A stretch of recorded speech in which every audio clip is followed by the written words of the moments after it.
हम लोग मजबूती से आए तो आपके लिए समस्या की बात ना करें, उसका समाधान आपको करके दें। बिहारियों को अपना खोया हुआ गौरव, स्वाभिमान दिलाने का संकल्प है। बिहार के पूर्णिया में चिराग पासवान का जलवा बहुत अलग था। उन्होंने हमें बांटा, उन्होंने अपना घर तो सजा लिया, पर हम लोगों को उसी बदहाली में जीने के लिए छोड़ दिया। इस बार बात करने का तरीका और सलीका भी अलग देखने को मिला। इस बार उनकी चोट युवा पीढ़ी को लेकर के थी और बात बिहार की थी। अमीरी गरीबी की खाई को हम लोग भरने का काम नहीं करेंगे, तब तक हम लोग विकसित बिहार का निर्माण नहीं कर पाएंगे।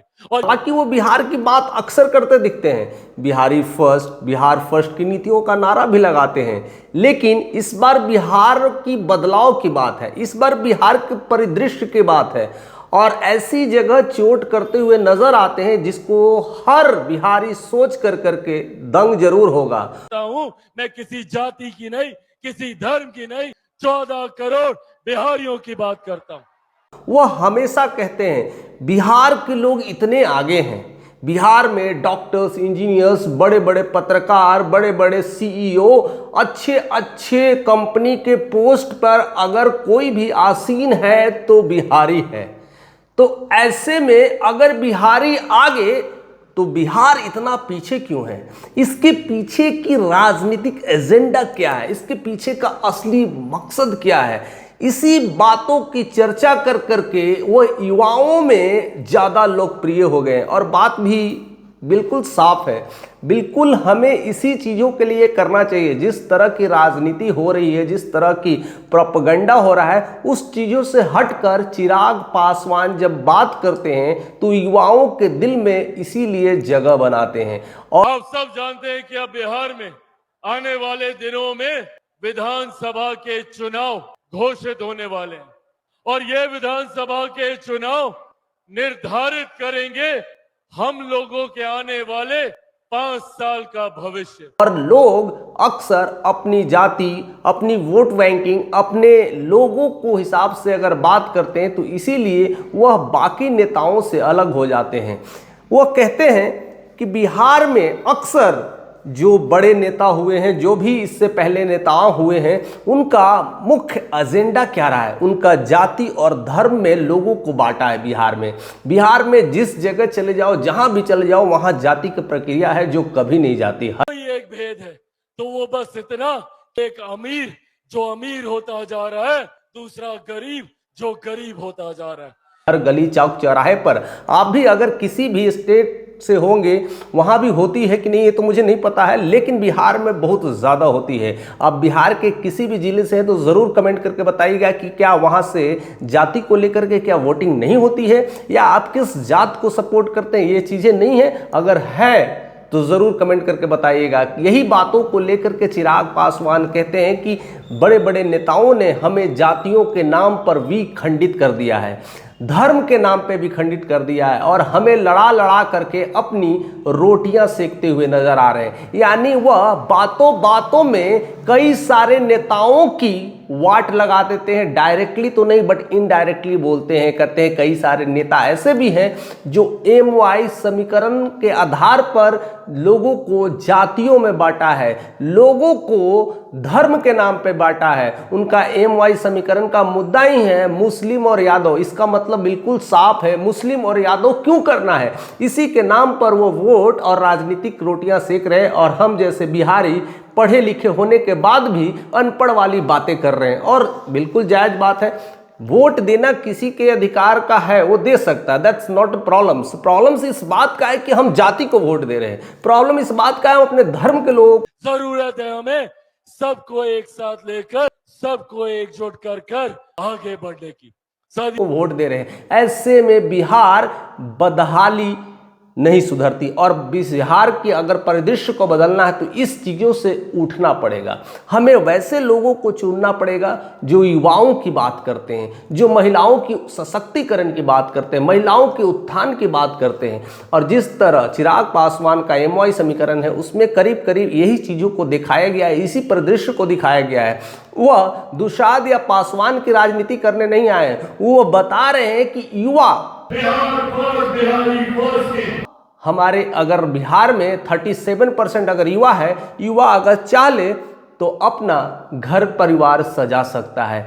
लेकिन अगर इसी जाति और धर्म के नाम पर अगर पीछे रह जाए तो शायद वह तो पीछे रह जाएगा, पूरा बिहार को पीछे छोड़ देगा।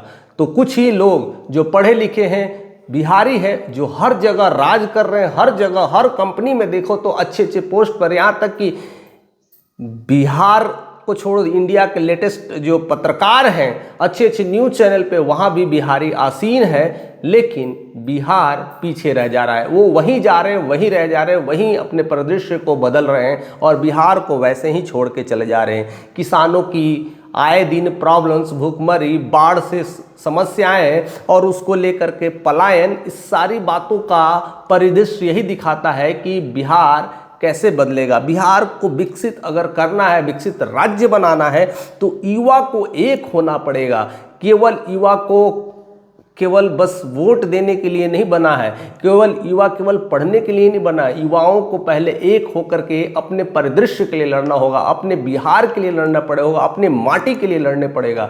और ऐसे में चिराग पासवान का इस तरह का शंखनाद लोगों में ज़्यादा लोकप्रिय हो रहा है और पूर्णिया के धरती से जिस तरह से उन्होंने आगाज कर दिया है, ऐसे में वह काफ़ी ट्रेंड कर रहे हैं। और जिस तरह से कहते हैं कि चिराग पासवान एक शेर का बेटा है, इसी तरह से वो बाकी लोगों के भी मैसेज देना चाहते हैं, उनके अंदर वो शक्ति लाना चाहते हैं कि तुम भी शेर हो, तुम भी वो कर सकते हो। चिराग पासवान जिस अंधेरे से, गली गुचियारों से निकल के आया है, जब उनकी स्थितियां परिस्थितियां खराब हो गई थी, जब उन्हें पाताल लोक तक भेज दिया गया था, तब चिराग पासवान वही दबा कुचला बिहारी था।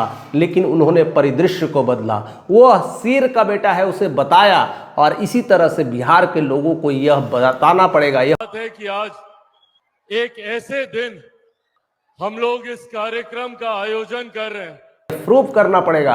जो लोग पढ़े लिखे हैं, जो लोग युवा हैं, वह करीब करीब अच्छे खासे पढ़ते हैं, पद पे जाते हैं और वहीं के हो जाते हैं। उन्हें बिहार के लिए लड़ना पड़ेगा, वो अपने बिहार के परिदृश्य को बदलना पड़ेगा। और इसी अंदाज में चिराग पासवान का यह रूप देखा गया और काफ़ी ट्रेंड हो रहा है, काफ़ी लोकप्रिय हो रहा है। लोग उनके लिए नाचने लगे, महिलाओं तक पूरे स्टेडियम में जो नाच रहे थे, उनके प्रति गाना गा रहे थे, उनकी तारीफ करते थक नहीं रहते। तो ऐसे नेता होना चाहिए बिहार में, जिस तरह से चिराग पासवान बात करते हैं। हालांकि उनकी अंदरूनी मंशा क्या है वो मैं नहीं बता सकता कि आने वाले पोस्ट मिलने के बाद, बिहार के इलेक्शंस जीतने के बाद वह क्या करेंगे। लेकिन जिस तरह से वो बातें करते हैं, जिस तरह से वह बुनियादी ढांचा को रखते हैं, बिहार के परिदृश्य को रखते हैं, ऐसे नेताओं पर वार करते हैं जो जाति धर्म के नाम पर हमें बांटते हैं। चाहे वो कोई भी नेता हो, बिहार के अगर कोई भी ऐसा नेता जो जाति धर्म के लोगों पर बांटते हैं, उसमें भी कमेंट करके आप बताइएगा।